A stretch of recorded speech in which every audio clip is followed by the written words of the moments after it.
Seorang mahasiswi yang memakai cadar atau nikab menjadi sasaran bullying oleh sejumlah mahasiswa. Kejadian ini viral di sosial media karena mahasiswi yang menjadi objek bullying tersebut merekam video kejadian yang dialaminya. Dalam video yang tersebar di TikTok, Cintria diganggu sejumlah mahasiswa laki-laki saat hendak turun dengan lift. Sejumlah mahasiswa tersebut berulang kali menekan tombol luar lift sehingga lift yang dinaiki Cintria tidak kunjung turun.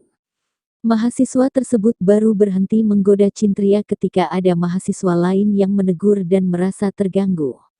"Sudahlah," ucap mahasiswi satu lagi yang terlihat mengenakan jilbab coklat.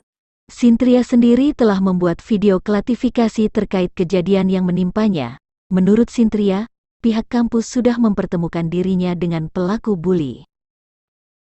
Assalamualaikum warahmatullahi wabarakatuh. Nama saya Cintria, saya dari Universitas Islam Negeri Sultan Toha Saifuddin Jambi.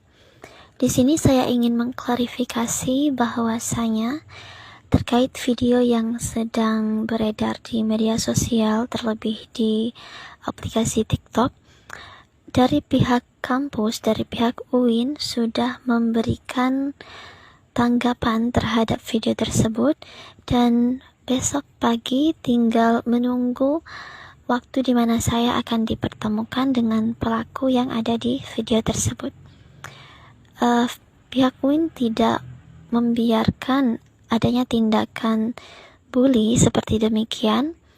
Mereka tetap akan memberikan sanksi sesuai dengan perbuatan yang telah dilakukan oleh anak-anak yang ada di video tersebut. Itu saja yang ingin saya klarifikasi di sini. Terima kasih. Wassalamualaikum warahmatullahi wabarakatuh. Terkait peristiwa tersebut, pihak kampus sudah memanggil para pelaku. Humas UIN Jambi, Azizi, mengungkapkan peristiwa tersebut sudah ditangani oleh pimpinan UIN Jambi.